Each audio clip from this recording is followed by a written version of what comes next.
नमस्कार, today Bihar news देख रहे हैं आप। मैं हूं आपके साथ प्रकाश सिंह। देखिए, आज बात करेंगे जातीय आधारित गणना की। कल पटना हाईकोर्ट ने बड़ा फैसला सुनाया। बिहार सरकार के पक्ष में पटना हाईकोर्ट ने फैसला सुनाया और 101 पन्नों के आदेश में हाईकोर्ट ने साफ तौर पर यह कहा कि अब बिहार सरकार, नीतीश कुमार और तेजस्वी यादव की सरकार बिहार में जाति आधारित गणना करा सकती है। देखिए, बिहार सरकार को तो अब इसके लिए आज़ादी मिल गई है, क्योंकि पटना हाईकोर्ट ने ही मई महीने में, इसी साल के मई महीने में जाति आधारित गणना पर रोक लगा दी थी।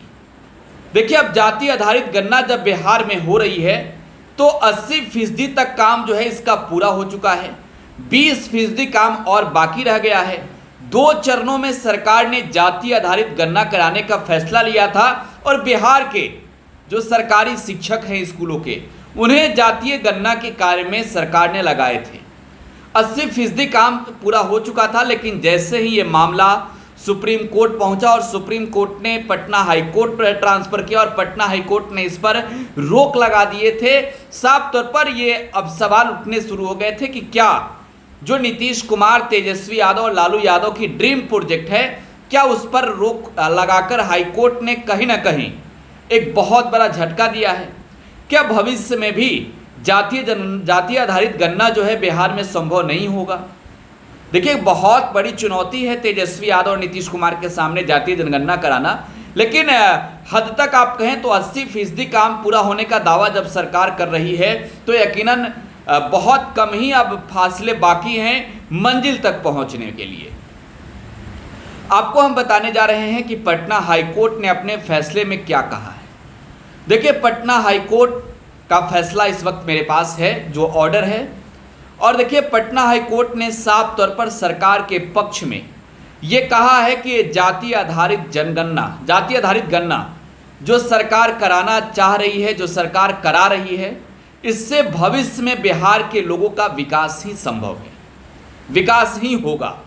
यानी मतलब साफ है कि नीतीश कुमार और तेजस्वी यादव की जो भावना थी, जो लालू यादव की भावना थी जातीय आधारित गणना को लेकर, उसमें किसी भी तरह का ऐतराज पटना हाईकोर्ट ने भी नहीं दिखाए हैं। देखिए, पटना हाईकोर्ट ने आगे क्या कहा है आपको हम विस्तार से बताते हैं एक एक करके। देखिए, पटना हाईकोर्ट ने साफ तौर पर यह कहा है अपने 101 पन्नों के आदेश में कि राज्य सरकार योजना तैयार करने के लिए सामाजिक, आर्थिक और शैक्षणिक स्थिति को ध्यान में रखकर गणना करा सकती है। गणना व्यक्तिगत परिवारों की होनी है और इससे उनकी जाति का पहचान करना संभव होता है। जातिगत पहचान पर आधारित वर्ग या समूह जो पिछड़े हैं, उनकी गणना करने से भविष्य में सरकारी योजनाओं का लाभ देना आसान होगा।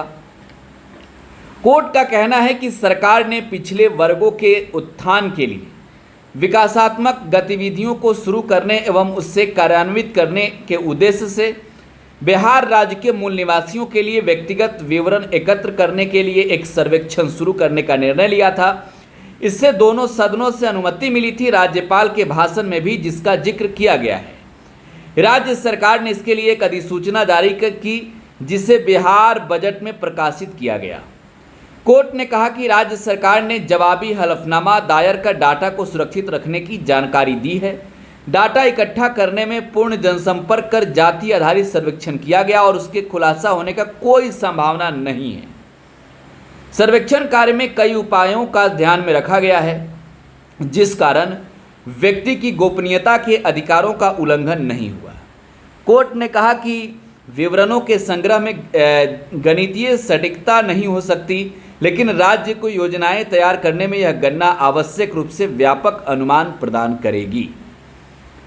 आगे हाईकोर्ट कहती है, कोर्ट का मानना है कि जनगणना करना संसद का विशेष अधिकार है, जिसके आधार पर संसद ने जनगणना अधिनियम तैयार किए हैं। लेकिन राज्य सांख्यिकी संग्रह अधिनियम 2008 के तहत राज्य सरकार जाति सर्वेक्षण कर सकती है।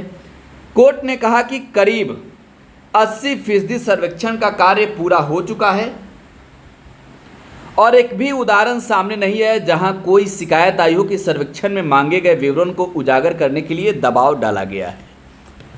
यह पटना हाई कोर्ट का जो 101 पन्ने के बीच का हिस्सा आपको हम बता रहे थे, आदेश के बीच का, ये साफ तौर पर आप समझे कि कोर्ट ने साफ तौर पर तमाम दलीलों को सुनने के बाद, हलफनामों पर गौर करने के बाद जब निर्णय लिया है, तो साफ तौर पर पटना हाईकोर्ट के मुख्य न्यायाधीश और वहाँ के जो आज के न्यायमूर्ति थे विनोद चंद्रन और जो न्यायमूर्ति थे पार्थ सारथी, दोनों की खंडपीठ ने दोपहर के कल 1 बजे इस पर फैसला सुनाया और ये साफ तौर पर इस पूरे मामले पर आदेश में जिक्र किया गया है कि किसी भी तरह के डाटा से छेड़छाड़ करने की कोई बात ही नहीं है।